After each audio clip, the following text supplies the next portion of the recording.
Buenos días a todos. Hoy vamos a hacer un ejercicio de mecánica y ondas. El ejercicio es el siguiente.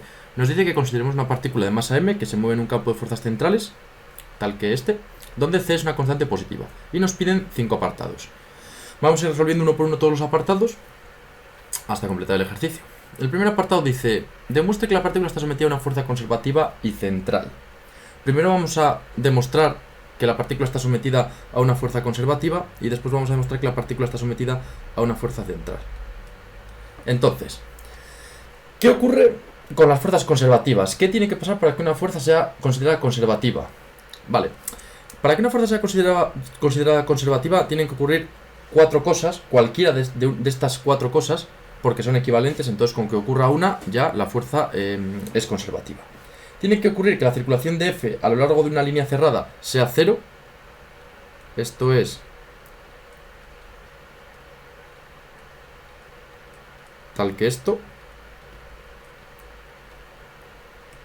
Tiene que ocurrir, bien, que la fuerza sea irrotacional, es decir, que su rotacional sea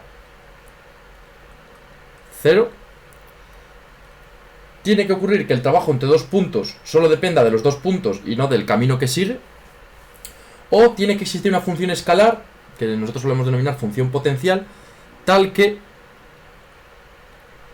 la fuerza sea igual a menos el gradiente de esa función escalar que nosotros denominamos función potencial. Entonces, con que ocurra una de estas 3 cosas, o la cuarta que he dicho, que es la del trabajo entre dos puntos, con que ocurra una de las siguientes condiciones, la fuerza sería conservativa, ya que estas 4 condiciones son equivalentes. Entonces nosotros estamos viendo aquí que la fuerza es una fuerza constante, porque solo depende de una constante c. Esto simplemente es un vector director radial, es decir, que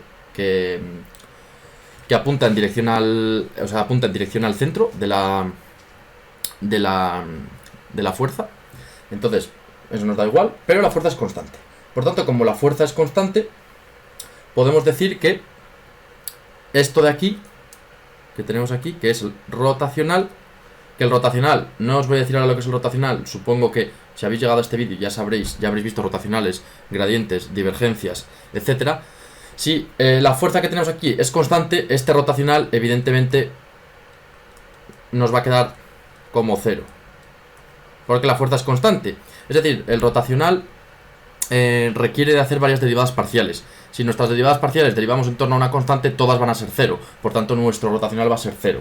Es decir, como nuestro rotacional es 0, aquí efectivamente comprobamos que se trata de una fuerza constante y no solo eso, sino una fuerza conservativa.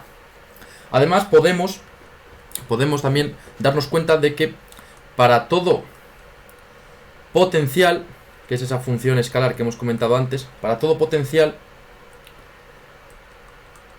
la fuerza es igual a menos el gradiente de ese potencial. Y no solo eso, sino que desarrollando un poco esto, como he comentado antes es lo mismo que esto, ¿vale? Desarrollando un poco esto, podemos ver que nuestra fuerza es menos la constante por el vector director, y nuestro gradiente sería menos la derivada parcial de la función potencial R dependiente de R. La derivada parcial de R la pasamos a este lado, de tal manera que tenemos menos C, el vector director R y la parcial de R, y aquí nos quedamos con menos la parcial del potencial. Como estas 2 parciales se anulan, y esto nos acaba quedando que menos C por R y el vector director de R es igual al potencial, como podemos observar aquí.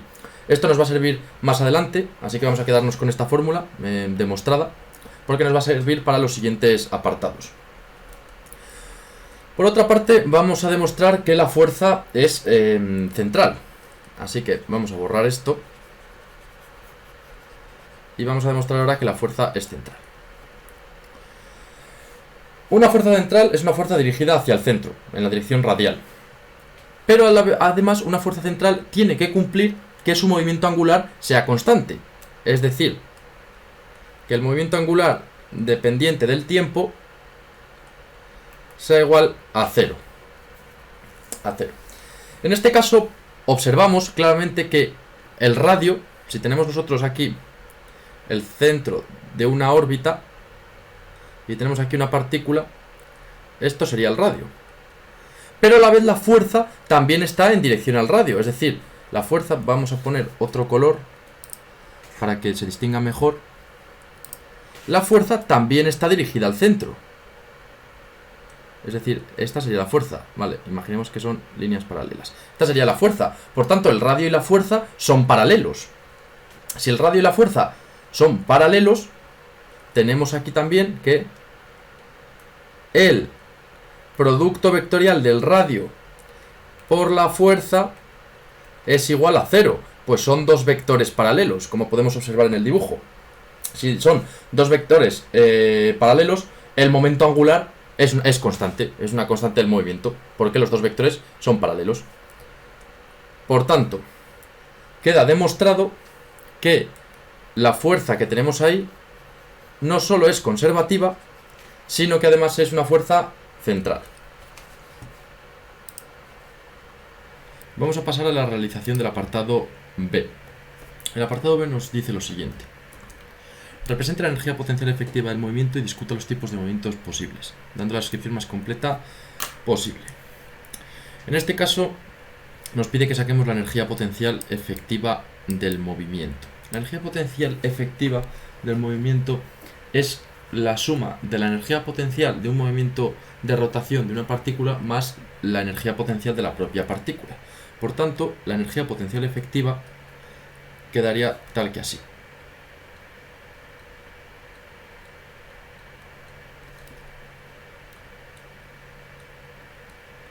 Como la suma de la energía potencial del cuerpo en movimiento más la energía potencial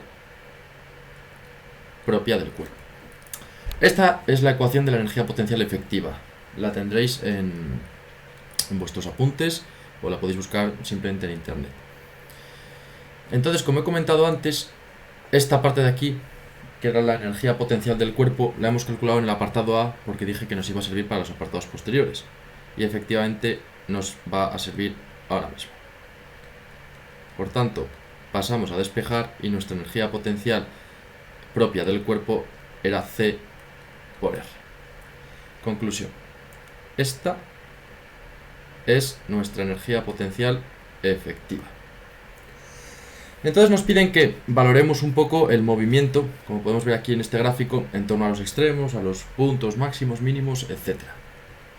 Para valorar esto, lo que vamos a hacer va a ser, primero, la derivada primera de la energía potencial efectiva en el punto R sub 0. Esto es importante. Esto es importante porque esta primera derivada luego la vamos a igualar a 0 para sacar los extremos. Y luego vamos a hacer la derivada segunda de esta energía potencial efectiva para sacar si es un máximo o un mínimo y poder estudiar un poco los distintos movimientos. Esto lo habréis visto en segundo o en tercero de la ESO. Lo de derivar la primera vez y sacar los extremos y derivar la segunda y sacar máximos y mínimos. Por tanto, vamos a derivar esto. La derivada de esta, ¿cuál es? La derivada de esta es la derivada de la primera, que esto es una constante, así que es 0, por la segunda sin derivar, que da igual, es 0 por 0 es 0, menos la primera sin derivar por la segunda derivada. La segunda derivada es 4mr partido la segunda al cuadrado, que es 4m cuadrado r a la cuarta. Y también derivamos esta parte, que esto es constante por variable, pues la derivada de CR es C. Pasamos a despejar un poco, aquí el 4 se nos va, la M se nos va con una M de aquí y la R se nos va con una R de ahí. Por tanto nos acaba quedando menos L cuadrado partido M R a la 3 más C. Más C. Todo esto, como es la primera derivada, de lo que necesitamos es sacar extremos, lo igualamos a 0. Lo igualamos a 0. Entonces, una vez que esté igualado a 0, aquí quiero recalcar que es R sub 0, porque estamos en torno al punto R sub 0. Una vez que igualamos a 0, lo que vamos a hacer es acabar de sacar la fórmula completa. Y la fórmula completa nos queda despejando que L cuadrado es igual a CM R sub 0 al cubo. Entonces, una vez que tenemos esto, vamos a proceder a sacar si es máximo o es mínimo. Para ello necesitamos sacar la derivada segunda de nuestra energía potencial efectiva.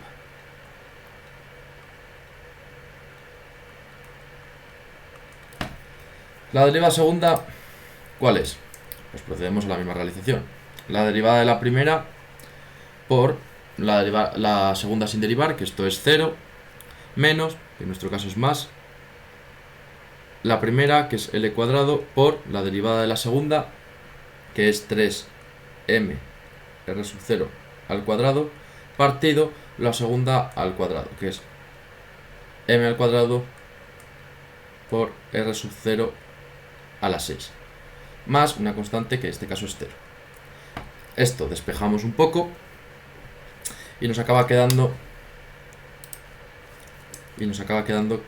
L cuadrado 3L cuadrado partido m R sub 0 a la 4, que aún diría más. El L cuadrado vemos aquí que es CM R sub 0 al cubo, por tanto seguimos y vemos que esto es 3CM R sub 0 al cubo partido M R sub 0 a la cuarta. Seguimos despejando y nos acaba quedando que esto es 3C partido R sub 0. Y esto, evidentemente, esto es una constante y el radio es positivo. Por tanto, esto va a ser mayor que 0. Es decir, aquí lo que tenemos es un mínimo. Entonces, vamos a estudiarlo un poco. Podemos observar en nuestro diagrama que cuando E es igual a E sub 0, en esta parte de aquí, cuando E es igual a E sub 0, que tiene un equilibrio estable, la partícula tiene un movimiento circular en una circunferencia de radio R. Para E, para una energía menor que E sub 0, es decir, toda esta zona de aquí, es una zona prohibida. Por ahí la partícula jamás va a concretarse. Y para cuando E es igual a 0, o sea, E es igual a E sub 0, perdón, no es igual a 0, E es igual a E sub 0, también en estos apartados de aquí, cuando es igual al potencial, cuando E es igual al potencial, a la energía potencial efectiva, obtenemos un movimiento oscilatorio en torno a la posición de equilibrio, que es esta la posición de equilibrio, que es un mínimo, entre los dos puntos de retorno, que son el R menos y el R más. Entonces, repito, cuando E es igual a E sub 0, justo en este punto de aquí, tenemos una posición de equilibrio. La partícula tiene un movimiento circular, en una circunferencia de radio R sub 0 y es una posición de equilibrio. Para todo E energía menor que E sub 0, tenemos una zona prohibida.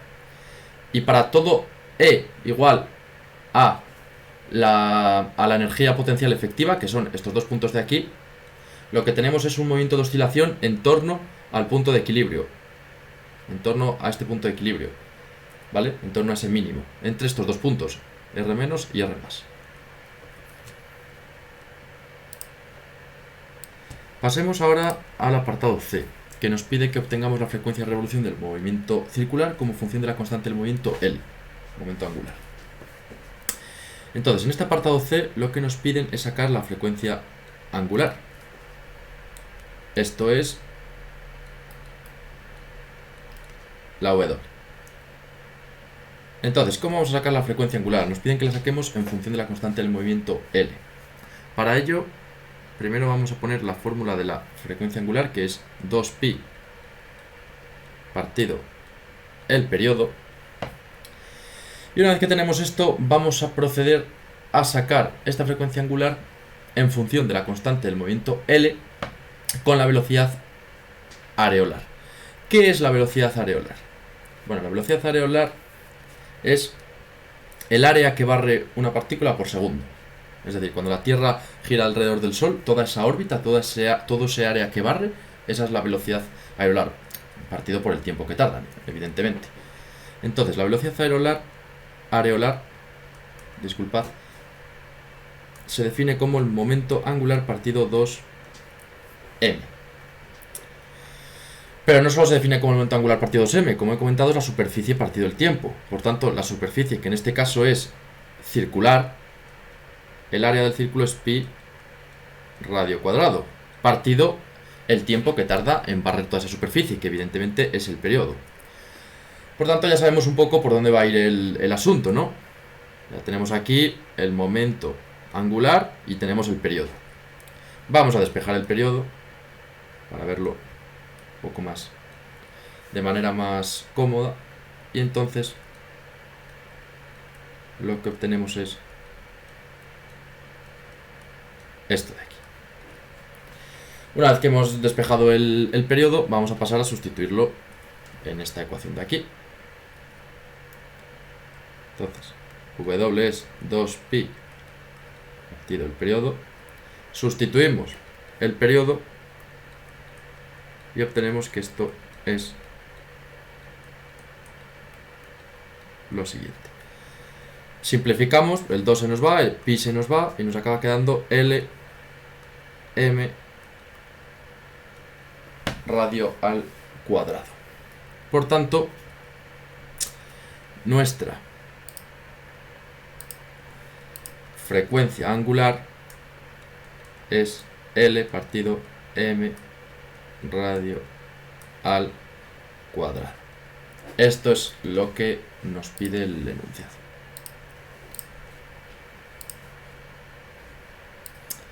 Además, no solo eso, sino que ahora pasamos al apartado D y nos dice: si se verifica que la partícula se encuentra en una órbita circular de radio r igual a r sub 0, determina el periodo de las pequeñas oscilaciones radiales que experimenta la partícula alrededor del movimiento circular. Expresa el resultado como función de m, c y r sub 0. Nos pide determinar el periodo. Vale. Como nos pide determinar el periodo, lo que vamos a hacer va a ser primero determinar la frecuencia angular, la que hemos obtenido antes en el apartado C, pero con otra ecuación. Y una vez que tenemos esa frecuencia angular, es francamente fácil obtener el periodo. Por tanto, en nuestro caso sabemos que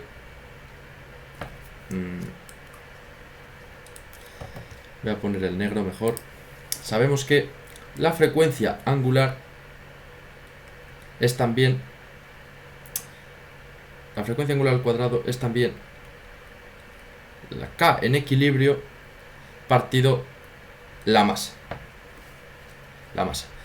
Y sabemos que esta k en equilibrio es igual a la derivada segunda de la energía potencial efectiva. Y la derivada segunda de la energía potencial efectiva ya la tenemos, porque la calculamos en el apartado B, si no recuerdo mal, y es 3t partido r sub 0. Por tanto, nuestra frecuencia angular, si sustituimos, nos queda 3c partido m r sub 0. Quiero destacar que tanto esta fórmula de la frecuencia angular, que es igual a k partido m, como esta fórmula de aquí, todas estas las tenéis en vuestros apuntes de mecánica y ondas, en apuntes de partículas o de fuerzas centrales, etcétera. Aquí simplemente estoy haciendo ejercicios. Otro día podemos pasar a demostrar de dónde salen cada una de estas fórmulas. Pero de momento, simplemente que sepáis que tenéis estas fórmulas o podéis encontrarlas en internet. No tiene mucho más misterio. Solo hay que saber jugar con todas esas fórmulas para obtener todo lo que nos pide. Entonces, una vez que tenemos esta frecuencia angular, es muy fácil obtener el periodo, porque sabemos que la frecuencia angular también es igual a 2pi partido el periodo. Entonces, obtener el periodo de esas pequeñas oscilaciones, porque aquí nos pide el periodo de esas pequeñas oscilaciones, y el periodo de las pequeñas oscilaciones lo tenemos que obtener en base a esta fórmula, que no es lo mismo esta frecuencia esta frecuencia angular no es lo mismo que la frecuencia angular del C, porque la frecuencia angular del C es respecto al movimiento circular. Esta frecuencia angular es respecto a las pequeñas oscilaciones en torno al punto de equilibrio. Por eso necesitamos esta derivada segunda de la energía potencial efectiva, que esta recordemos que era en torno al mínimo. Hay que saber diferenciarlo. Por tanto, una vez que tenemos esto, simplemente despejamos. Simplemente despejamos. Tenemos aquí 4pi cuadrado partido periodo al cuadrado igual a 3c partido mr sub 0. Y si esto despejamos, de aquí despejamos el periodo de esas pequeñas oscilaciones, lo que acabamos obteniendo es la raíz cuadrada de 4pi cuadrado m r sub 0 partido 3c. Este es el periodo de las pequeñas oscilaciones en torno al punto de equilibrio. Y vamos a pasar por último al apartado E, que es el último apartado, pero no menos importante. Nos dice que cuál sería la energía total de la partícula como función de r sub 0 en la órbita circular. Y luego nos dice que le aplicamos a la partícula una fuerza radial, cuál sería la energía final si ahora ese impulso la coloca en una órbita circular de radio 2r sub 0. Y nos pide expresar los resultados como función de c y de r sub 0. Entonces, sabemos que cuando la partícula está en una órbita circular, sabemos que el radio es constante y que la velocidad es igual a 0. Eso es importante cuando una partícula orbita en una órbita circular. Entonces, es muy sencillo este ejercicio porque nos piden calcular la energía en esa órbita. La energía en esa órbita de radio r sub 0 es igual a 1/2 de la masa por la velocidad al cuadrado más el momento angular al cuadrado partido 2mr al cuadrado más cr. Todo ello, evidentemente, en r sub 0. Esta es la fórmula de nuestra energía. Podemos observar claramente que esta fórmula de energía tiene una energía cinética, tiene una energía potencial cinética o del movimiento rotacional, como vimos antes, y tiene la energía potencial propia de la partícula. Entonces, esa es la energía total de nuestra partícula. Esto ha quedado claro, ¿no? O sea, esto sería una energía cinética y esto sería una energía potencial efectiva, ¿vale? Por tanto, evidentemente la energía es igual a la suma de la energía cinética más la energía potencial, sin olvidar que la energía potencial tiene la energía potencial propia de la partícula más la energía potencial en ese movimiento circular, que no se nos olvide. Por tanto, simplemente procedemos a sustituir todo. Como la energía cinética vemos que tiene una velocidad y la velocidad en unas órbitas circulares es 0, pues esta parte de aquí evidentemente es 0, así que la tachamos. Por tanto, nos va a quedar única y exclusivamente la segunda parte, que es esta de aquí.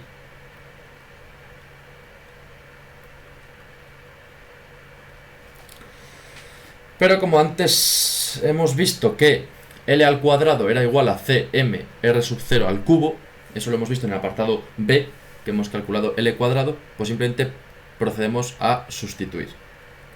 Y si procedemos a sustituir, obtenemos, voy a ponerlo de este color, obtenemos una energía que sería, no, mejor vamos a ponerlo primero de azul, porque quiero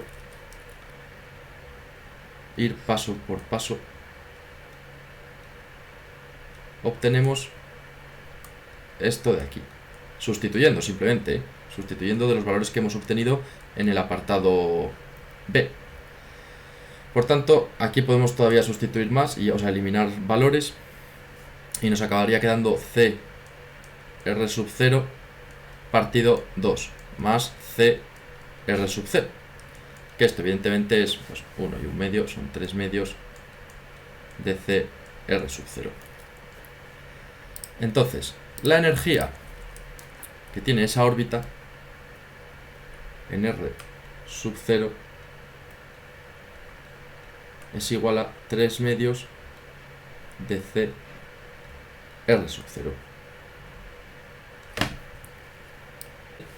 Una vez que hemos obtenido esto, vemos que le damos un pequeño impulso a la partícula y la colocamos en una órbita de radio 2R sub 0. Por tanto, nos piden calcular ahora la energía en ese radio 2R sub 0. Estamos aplicando una fuerza radial. Eso significa que si le aplicamos una fuerza radial, la fuerza sigue siendo paralela al radio. Esto significa que si la fuerza sigue siendo paralela al radio, el producto vectorial del radio por la fuerza es igual a 0. Y esto es un momento. Si esto es un momento, significa que la derivada del momento angular respecto del tiempo también es 0. Y por tanto, el momento angular sigue siendo constante. Entonces, una vez que hemos visto esto, que ya lo habíamos visto en los anteriores apartados, procedemos a calcular simplemente la energía en la órbita 2R. Por supuesto, seguimos teniendo la misma fórmula de antes.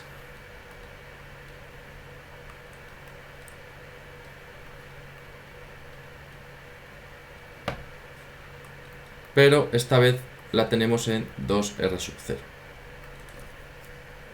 Entonces procedemos al desarrollo. El primer apartado sigue siendo 0 porque como sigue siendo una órbita circular, la velocidad es 0.